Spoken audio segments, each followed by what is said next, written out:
Now see the types of functions. सबसे पहले अपन देखते हैं identity function. There are the certain types of functions that I told you. Now see in detail about each and every functions. And अपन यहाँ पे प्रत्येक functions के बारे में थोड़ा डिटेल में देखेंगे. सबसे पहले देखते हैं आइडेंटिटी फंक्शन. तो आइडेंटिटी फंक्शन में आपका जो ग्राफ होता है, यहाँ पे लिखा है the function F mapping from R to R. F it means function है ना. F mapping from R to R defined by Y is equal to F of X equal to X for all X belongs to R. And ये जो लिखा है F mapping R tends to R, तो इसका मतलब मैंने आपको बताया कि ये जो पहला सेट है आर, ये पहला सेट और दूसरा सेट. तो ये पहला सेट इट मीन्स डोमेन को इंडिकेट करता है और दूसरा सेट यानी कोडोमेन को इंडिकेट करता है. तो ये जो आपका स्टेटमेंट है, ये स्टेटमेंट यानी डोमेन और कोडोमेन में जो एलिमेंट्स कंटेंट होते हैं उसके नेचर को इंडिकेट करता है या रिप्रेजेंट करता है. ठीक है, ये जो आपका स्टेटमेंट है, ये स्टेटमेंट क्या डिनोट करता है, डोमेन और कोडोमेन के डोमेन और कोडोमेन में जो एलिमेंट्स कंटेंट होते हैं उसके नेचर को ये इंडिकेट करता है. तो यहाँ पे आपका डोमेन क्या है, set of collection of real numbers. Even आपका कोडोमेन भी क्या है, set of collection of real numbers. तो यहाँ पे लिखा है y is equal to X, y is equal to F of X equal to X यानी y is equal to X in short. तो y is equal to X, देखो जिस linear equation में कांस्टेंट टर्म अब्सेंट होता है, जिस linear equation in two variables में, linear equation in two variables में, so linear equation in two variables में अगर कांस्टेंट टर्म अब्सेंट है तो उसका जो ग्राफ है वो ओरिजिन से पास होता है. तो y is equal to X, इस लीनियर इक्वेशन में आपका कांस्टेंट टर्म अब्सेंट है, सो इसका जो ग्राफ होगा वो इस तरह से ओरिजिन से पास होगा. राइट. अब यहाँ पे अपन जो भी x का वैल्यू होगा, यहाँ पे लिखा है कि domain of f is equal to r और range of f is equal to r. तो आइडेंटिटी फंक्शन के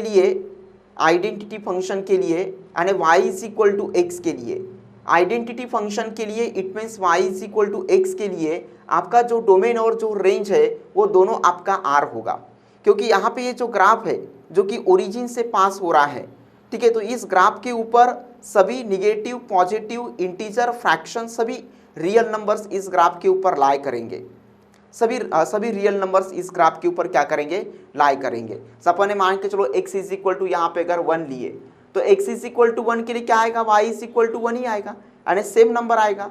अगर अपन x इज इक्वल टू 2 लिए तो y इज इक्वल टू 2 आएगा. यानी जो भी अपन y इक्वल टू x में जो भी अपन x का वैल्यू लेंगे वही सेम वैल्यू y का वैल्यू होगा. यानी कहने का मतलब ये है कि 1 का इमेज क्या होगा, 1 होगा, 2 का इमेज क्या होगा, 2 होगा. बराबर है. यानी जो डोमेन होगा, जो मतलब जो x का वैल्यू होगा वही y का वैल्यू होगा, यानी जो डोमेन होगा वही आपका रेंज होगा. ठीक है, रेंज कहाँ से डिटरमाइन करते हैं, कोडोमेन से. Then constant function, the function of F mapping r tends to r defined by y is equal to F of x equal to c, x belongs to r where c belongs to r. c is a constant which is belongs to r. ठीक है, तो यहाँ पे देखो यहाँ पे है कि y is equal to C लिखा है, यहाँ पे y is equal to C. अब y is equal to C में आइडेंटिटी फंक्शन में y is equal to X होता है और यहाँ पे कांस्टेंट फंक्शन में y इक्वल टू सी है. तो राइट साइड में जो c है, ये c क्या है, कांस्टेंट है. जब मैंने y इज इक्वल टू 2 लिख दिया तो y इज इक्वल टू 2 का जो ग्राफ होगा ये y एक्सिस को परपेंडिकुलर होगा और x एक्सिस को पैरेलल होगा. यानी जो लीनियर इक्वेशन 1 वेरिएबल में होता है, ठीक है, उसका ग्राफ रिस्पेक्टिव एक्सिस को परपेंडिकुलर होता है. अगर y इज इक्वल टू है तो y एक्सिस को परपेंडिकुलर रहेगा और x इज इक्वल टू है तो x एक्सिस को परपेंडिकुलर होगा. तो यहाँ पे y is equal to C है, मतलब इसके लिए जो ग्राफ होगा वो ऑलवेज y एक्सिस को परपेंडिकुलर होगा, इट मीन्स x एक्सिस को पैरेलल होगा. तो c क्या तुम्हारा कांस्टेंट टर्म है. अब देखो यहाँ पे x के किसी भी वैल्यू के लिए यहाँ पे ऐसा लिखा है मतलब इसको ऐसा लिख सकते हैं f of x is equal to y is equal to C.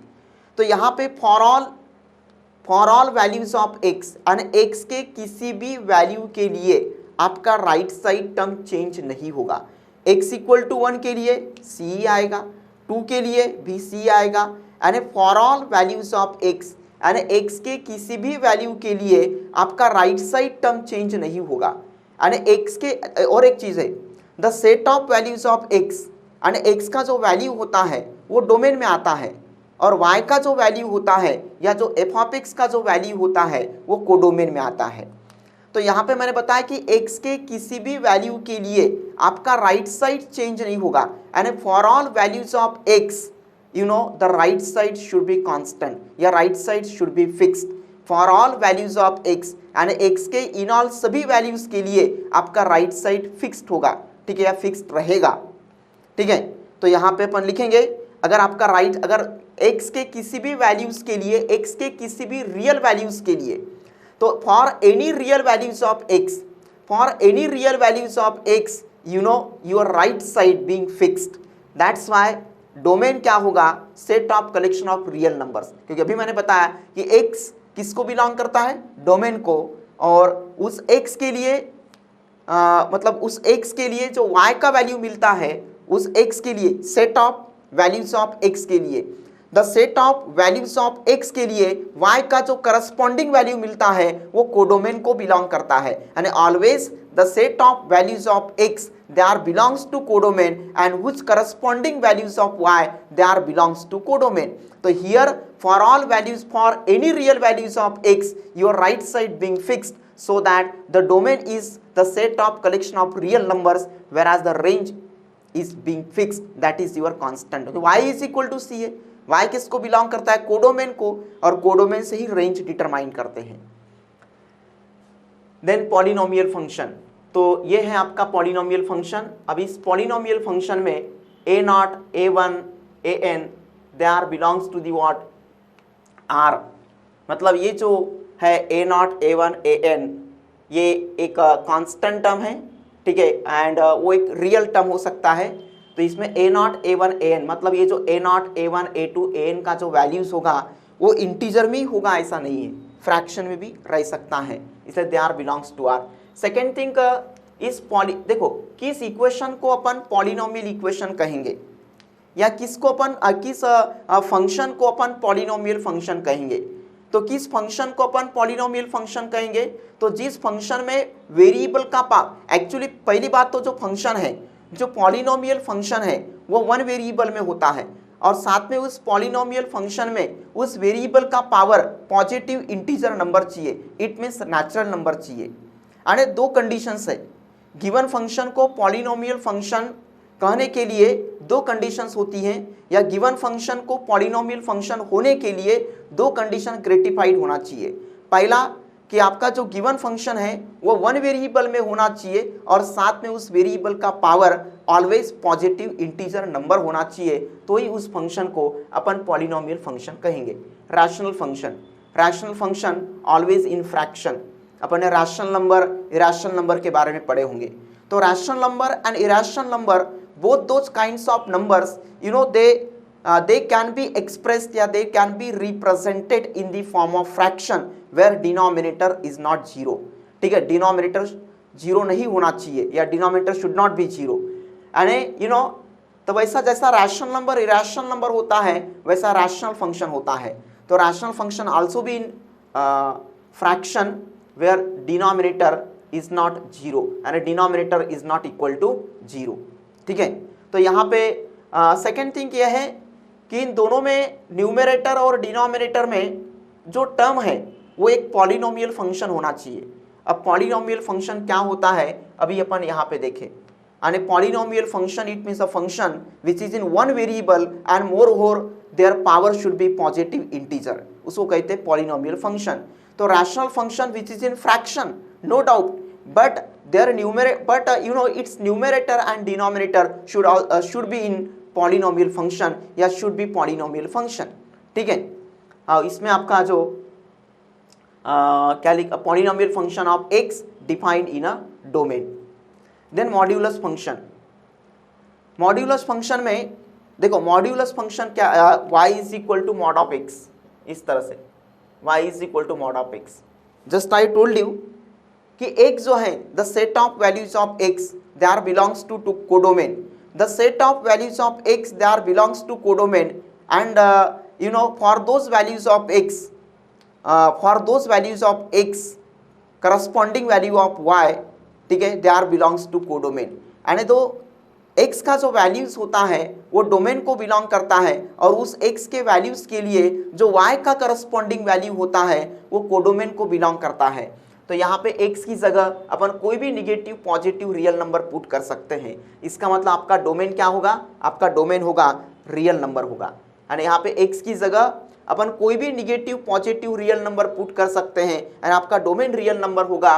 But जैसा ही अपन यहाँ पे x की जगह -1 पुट करेंगे तो y is equal to mod of -1 get +1। अगर अपन x is equal to put करेंगे तो ऑब्वियसली +2 का मॉड ऑफ +2 गेट 2 ही होता है। लेकिन यहाँ पे x की जगह कोई भी negative positive real number put कर सकते हैं, मतलब आपका डोमेन R होगा। बट अगर जैसा ही यहाँ पे अपन मॉड के अंदर x की जगह निगेटिव रियल नंबर पुट करते हैं, यहाँ पे मॉड के अंदर x की जगह निगेटिव रियल नंबर पुट करते हैं तो वो पॉजिटिव बन जाता है। यानी for all negative real values of x, यानी x के इन ऑल सभी निगेटिव रियल वैल्यूज के लिए, तो for all negative values of x you know the corresponding value of y that will be positive. यानी x के in all सभी negative values के लिए y का जो करस्पॉन्डिंग वैल्यू होगा वो पॉजिटिव होगा, क्योंकि मॉड है, मॉड के कारण वो निगेटिव का पॉजिटिव बन जाएगा। इसलिए आपका जो रेंज है वो रेंज क्या होगा, पॉजिटिव रियल नंबर होगा। जैसे अपन अपने x is equal to -1/2 put करेंगे, यानी यहाँ पे x की जगह कोई भी ऐसा नहीं कि ओनली इंटीजर नंबर ही पुट करना है, आप फ्रैक्शनल नंबर कोई भी नंबर पुट कर सकते, कोई भी रियल नंबर बोले तो सभी प्रकार के नंबर्स आ गए, फ्रैक्शन, इंटीजर वगैरह वगैरह, निगेटिव पॉजिटिव। तो यहाँ पे x की जगह -1/2 पुट किए तो y is equal to mod of -1/2 get +1/2। यानी ड्यू टू दिस मॉड, इस मॉड की वजह से निगेटिव रियल नंबर पॉजिटिव में कन्वर्ट हो जाता है। यानी due to this mod you know the negative value of x it would become positive, so that the range of the function is always positive real number including zero, including zero. Zero का वैसे कोई sign होता नहीं है, zero neither negative nor positive, ठीक है, इसलिए यहाँ पे जीरो को अलग से लिए हैं। Union zero, R plus union zero, इसका मतलब होता है इंक्लूडिंग जीरो, ठीक है। जीरो को अलग से इसलिए लिए क्योंकि जीरो का कोई साइन नहीं होता है। अपन x इक्वल टू 0 पुट किए तो मॉड ऑफ जीरो क्या होता है, जीरो ही होगा, ठीक है। तो अगर यहाँ पे x का, यहाँ पे x की जगह अगर आप पॉजिटिव रियल नंबर पुट करते हो, ठीक है, तो आंसर पॉजिटिव में आएगा। इवन अगर x की जगह निगेटिव रियल नंबर पुट करते हो फिर भी आंसर आपका यहाँ पे पॉजिटिव ही आएगा, ठीक है। यहाँ पे आंसर पॉजिटिव आएगा, सॉरी यहाँ पे निगेटिव नहीं चाहिए। यहाँ पे अगर अपन x की जगह कोई भी पॉजिटिव रियल नंबर पुट करेंगे तो mod of x equal to +x होगा। यहाँ पे x की जगह निगेटिव रियल नंबर पुट करेंगे फिर भी mod of x equal to +x ही होगा। यानी x greater than 0 even x less than 0, इन दोनों कंडीशन के लिए mod of x should be positive, इसीलिए आपका रेंज क्या होगा, पॉजिटिव रियल नंबर होगा।